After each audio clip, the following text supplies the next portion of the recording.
Hey, what's going on, everyone? This is Chris with Strategy Beam, and today we're going to take a look at 3 quick ways to boost your website SEO. These tips that we're going to look at are more technical, but super easy to implement, and they can have a big impact on your website's online presence. So the first thing we want to look at is, why does this matter? And here's why these tips matter for your SEO and business. First, we need to remember that pages rank on Google and drive qualified traffic. A lot of people like to talk about having their website rank for specific keywords, but in reality, each page ranks on Google for specific keywords, and those keywords are related to questions and needs that your customers have.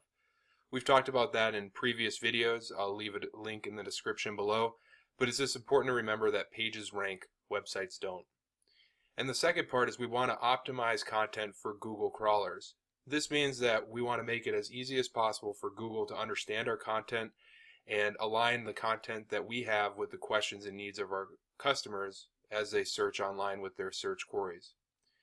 And we can leverage these simple tricks to improve online visibility. A lot of the tips that we go over are a little bit more in-depth, but these are really high level, easy to grasp, and you shouldn't have a problem with implementing these, and trust me guys, these can have a big impact on your SEO.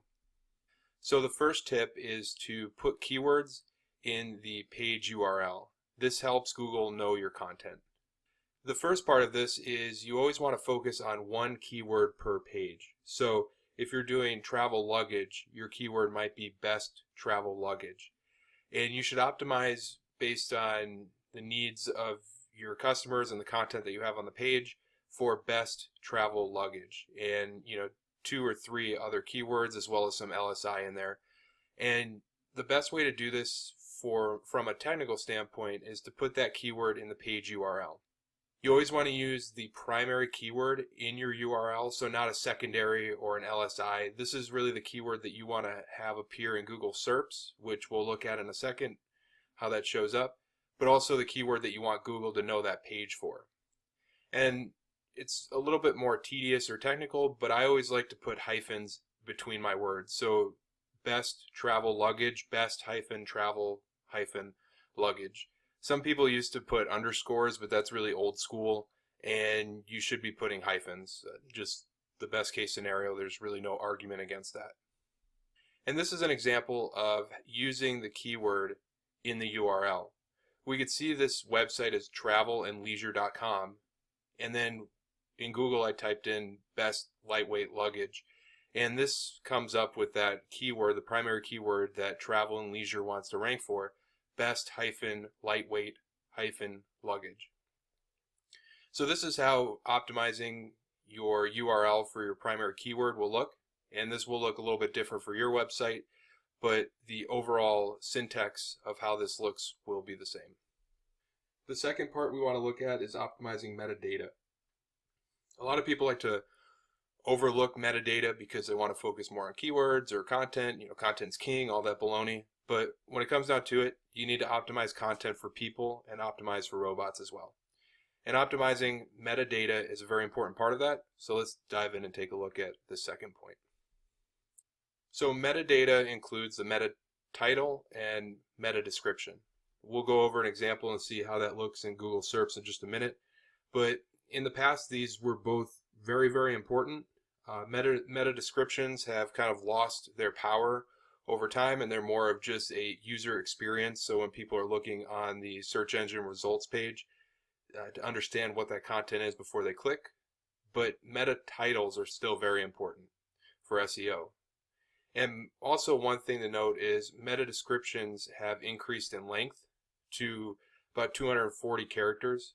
So we want to make sure that as you optimize your meta descriptions to optimize for that length as well. And when you create your meta descriptions, create them for people, because these will appear in the Google SERPs and they increase the click-through rate, and that's a great thing to improve your qualified leads and then also your performance data on your site. So this is an example here.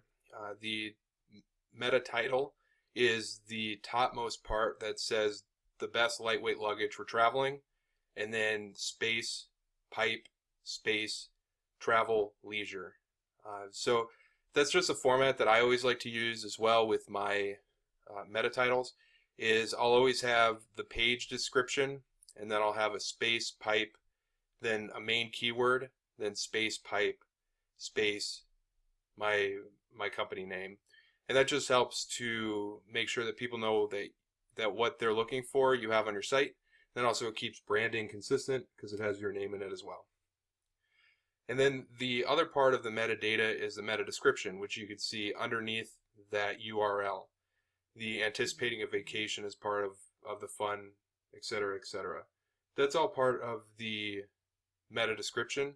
And as you write that out, make sure that you try to make it as long as possible and use your primary keyword in there, because you can see that Google highlights the keywords that you have in there based on the search queries. So that's just one way to make sure that the user experience and the intent base is there. So always try to fill that out as much as you can using your primary keyword in the meta description, just understanding that the meta description is for people and not so much robots.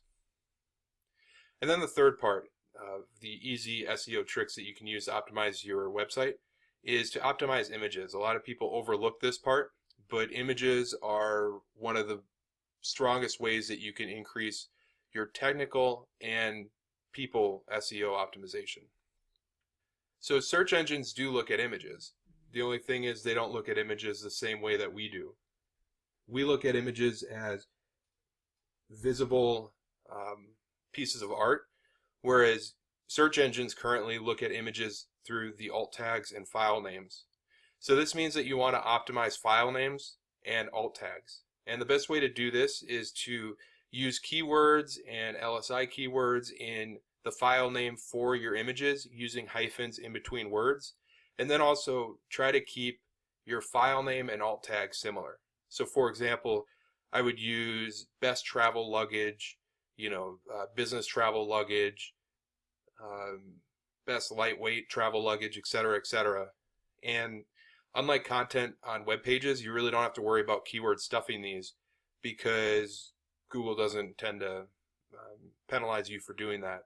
And then I always just keep the file name and alt tag similar as possible, because that creates continuity between the two elements and it helps Google to understand what the two elements mean together.